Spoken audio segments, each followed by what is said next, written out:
नमस्कार, मैं हूं सत्येंद्र रंजन। जन चौक के इस विशेष कार्यक्रम में आपका स्वागत है। आज हम लोग गौर करेंगे रूस के यूक्रेन पर जो हमला किया या विशेष सैनिक कार्रवाई शुरू की, उसके बाद के गुजरे 2.25 महीनों पर। जो 2.25 महीने गुजरे हैं, आज अगर एग्जैक्टली देखें, ठीक ठीक देखें, तो 68 दिन 68 डेज हो चुके हैं जब 24 फरवरी को रूस ने अपनी कार्रवाई शुरू की थी।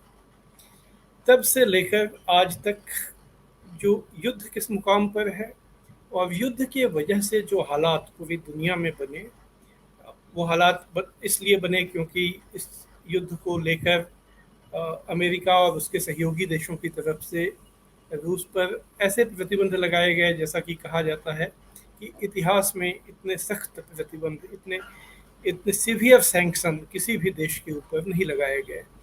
तो उन प्रतिबंधों का जो असर हुआ है, वो यही वह हम लोग सभी महसूस कर रहे हैं और दुनिया भर पर हुआ है। लेकिन वो असर किस रूप में हुआ है, क्या उसके पीछे जो इंटेंशन था, जो मंशा थी रूस को और वहाँ के राष्ट्रपति व्लादिमीर पुतिन को नुकसान पहुँचाने की, वो उसी रूप में हुआ है या वो कहीं बूमरैंग भी किया है, यानी वो दूसरी तरफ भी उसने नुकसान पहुँचाया है।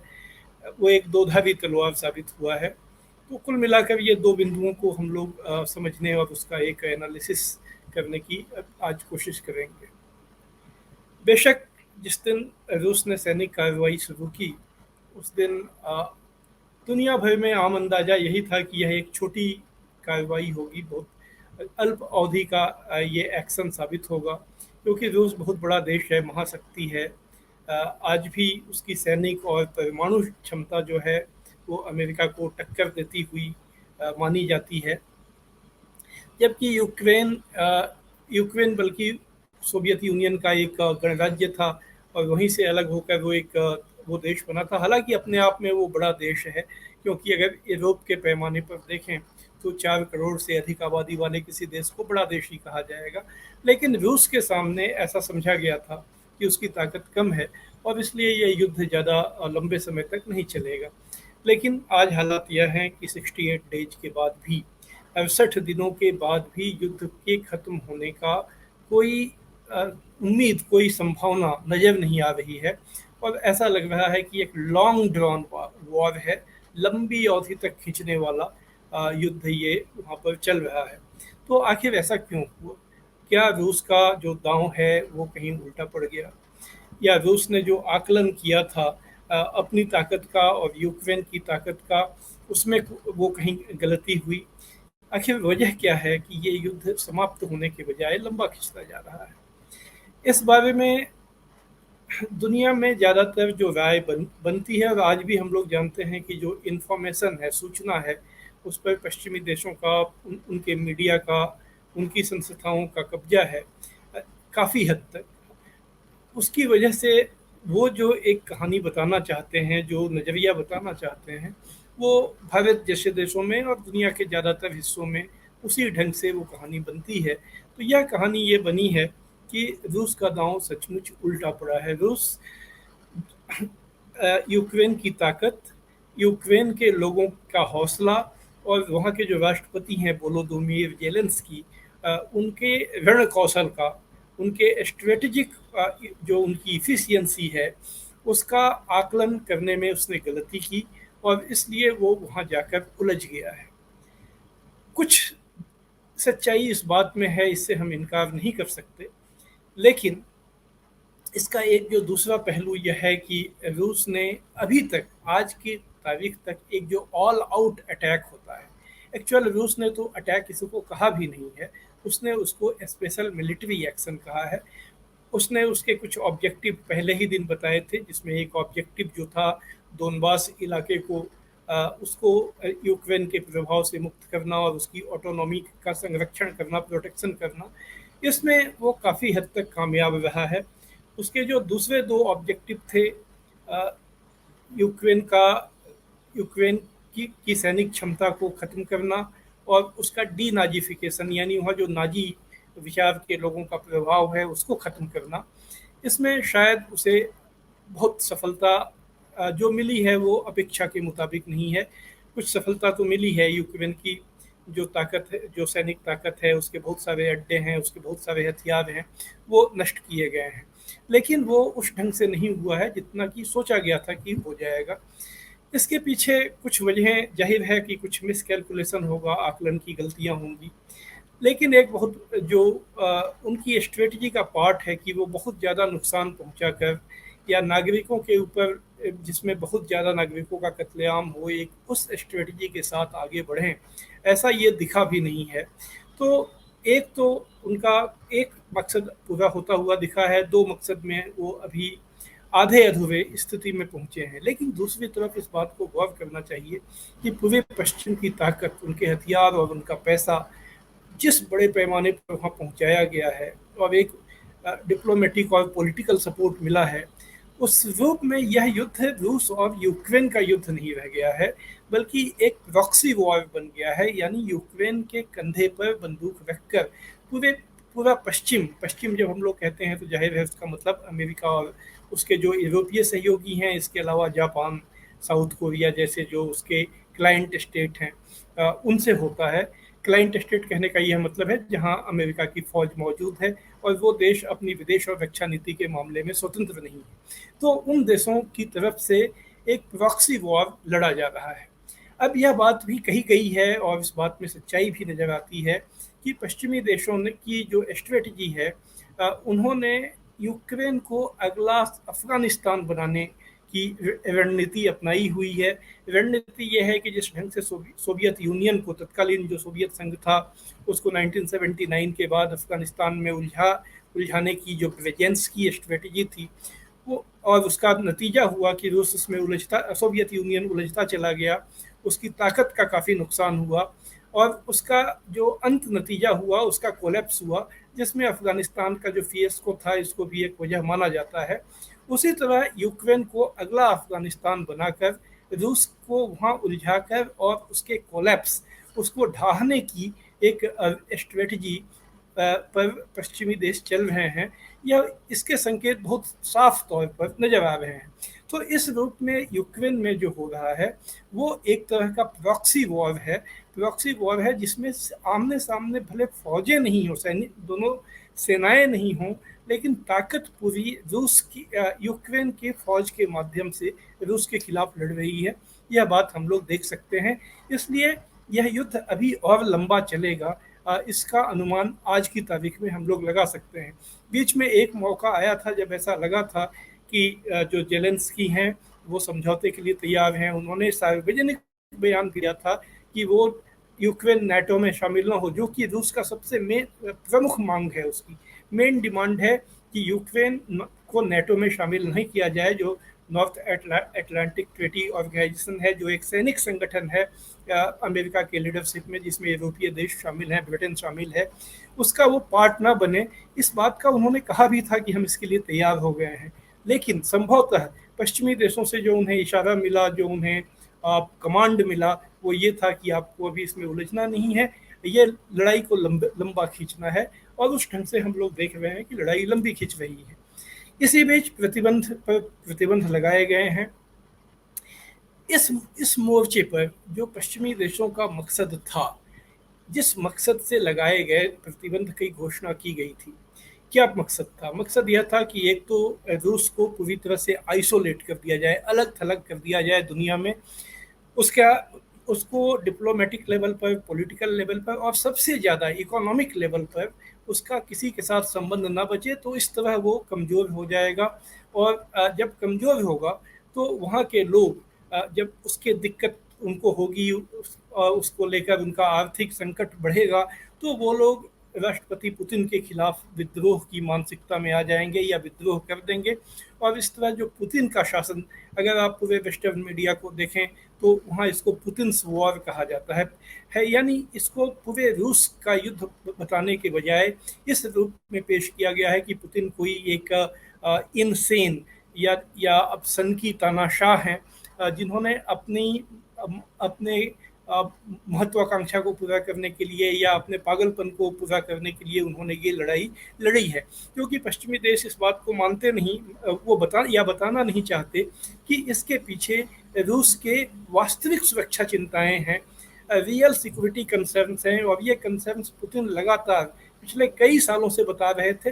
दिसंबर से तो आकर उन्होंने बाकायदा लिखित रूप में बताया और उन्होंने अपने प्रपोजल्स भी दिए थे, लेकिन वेस्टर्न नैरेटिव में ये बात बिल्कुल गायब करके इसे पुतिन एक सनकी तानाशाह का युद्ध बताने की कोशिश की जाती है। तो प्रतिबंधों के पीछे मकसद यह था कि जो रूस के लोग हैं अंत में अपनी दिक्कतों से तंग आकर वो इस तानाशाह को के खिलाफ बगावत कर देंगे और इस तरह पश्चिमी देश अपने मकसद को हासिल कर लेंगे। क्या ऐसा हो रहा है?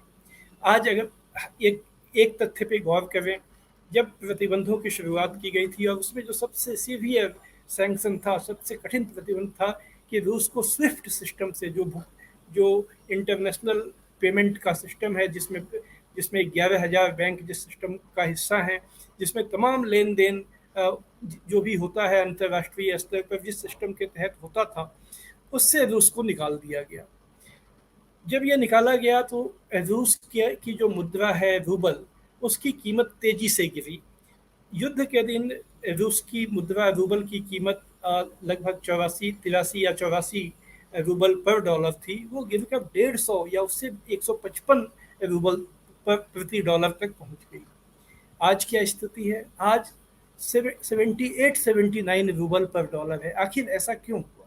ऐसा इसलिए हुआ कि इससे ये जाहिर हुआ कि पुतिन उस ढंग के इनसेन सनकी तानाशाह नहीं है, बल्कि उन्होंने रूस के सिक्योरिटी कंसर्न्स को फुलफिल करने के लिए उसको पूरा करने के लिए पूरी तैयारी पहले की थी।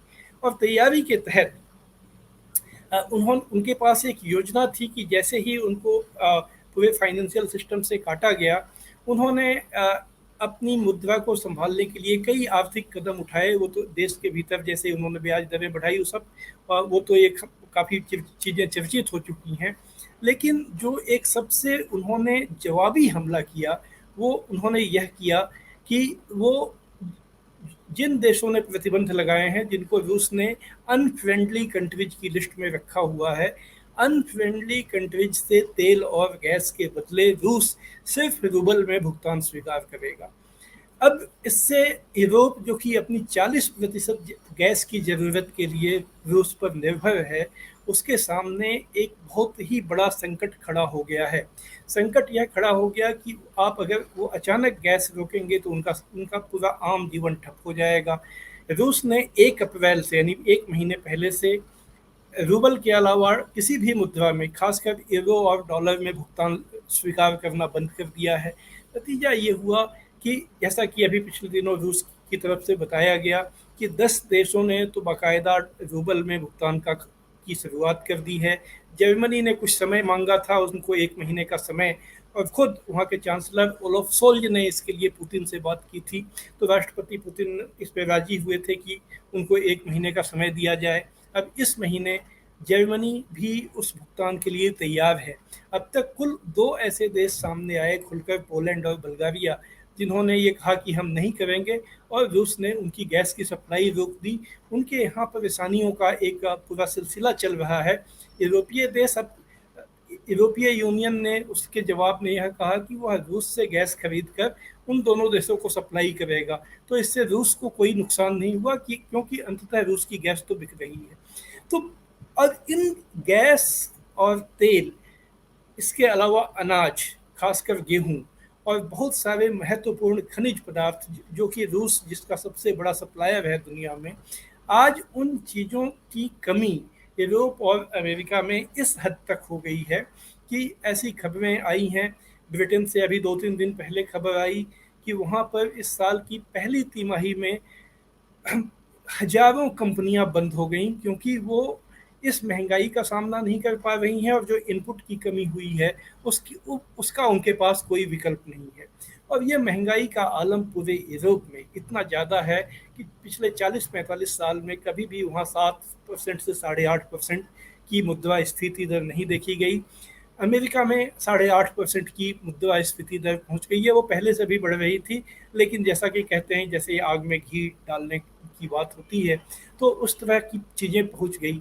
अब यह जो दोधारी तलवार थी प्रतिबंध के रूप में, वह दोधारी तलवार पलट कर बूमरैंग करके उन देशों के ऊपर भी पड़ी है। तो अब सवाल यह है कि यह इसका क्या नतीजा होगा। नतीजा इस समय प्रिडिक्ट करना मुश्किल है, लेकिन इतना तो निश्चित कहा जा सकता है कि प्रतिबंधों के पीछे जो वेस्टर्न कंट्रीज का जो इंटेंशन था, जो मकसद था, जो गोल था, वो हासिल नहीं हुआ है, बल्कि उल्टे वो भी लहूलुहान दिख रहे हैं।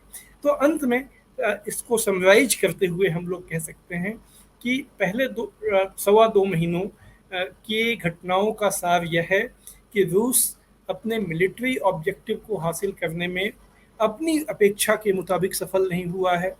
वेस्टर्न कंट्रीज प्रतिबंधों के जरिए अपने ऑब्जेक्टिव को हासिल करने में सफल नहीं हुए हैं, बल्कि उसका उल्टा उनको बहुत भारी कीमत चुकानी पड़ रही है। उसका क्या परिणाम होगा, उनकी जनता में कैसी प्रतिक्रिया होगी, आने वाले दिनों में उसका वहाँ की राजनीति पर क्या असर होगा, ये सारे सवाल आज खुलकर हम लोगों के सामने हैं।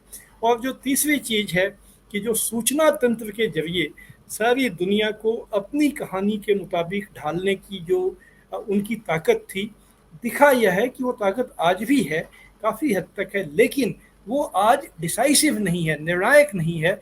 नतीजा यह है कि वो जो कहानी वो उन्होंने बताई, उस कहानी के मुताबिक दुनिया भर के देशों के जनमत और वहाँ के सरकारों का स्टैंड वो तय नहीं करवा पाए। नतीजा ये है कि रूस अलग थलग नहीं हुआ। भारत, जिसे कि पिछले काफ़ी समय से वेस्टर्न खेमे का देश समझा जाता था, उसने तटस्थ रुख अपनाया। यही हाल साउथ अफ्रीका से लेकर ब्राज़ील तक में देखने को मिला है, लैटिन अमेरिका में देखने को मिला है। अफ्रीका में बड़े पैमाने पर देशों का ने अपने संबंध रूस के साथ जारी रखे हैं। तो दुनिया दो भाग में बटी हुई नजर आ रही है। और चीन एक बड़ी ताकत तो पहले भी था, लेकिन इस पूरे घटनाक्रम में वो एक डिसाइसिव फोर्स के रूप में उभर कर सामने आया है। उसने अभी पिछले दिनों वहाँ के जो राष्ट्रपति शी जिनपिंग हैं, उन्होंने एक नई विश्व सुरक्षा का प्रस्ताव दुनिया के सामने रखा है, जिसमें मल्टीलेटरलिज्म की उन्होंने बात की है। इससे उन्होंने अमेरिका के यूनिलेटरलिज्म, जो एक तरफा ढंग से कार्रवाई करने का तरीका है, उसको कटघरे में खड़ा कर दुनिया के ज़्यादा से ज़्यादा देशों को इस बात का संदेश देने की कोशिश की है कि चीन बहुपक्षीयवाद में यकीन करता है। तो कुल मिलाकर निष्कर्ष यह है कि यूक्रेन युद्ध दुनिया में एक बड़े बदलाव का वजह साबित हो रहा है, जो अनुमान पहले ही लगाया गया था।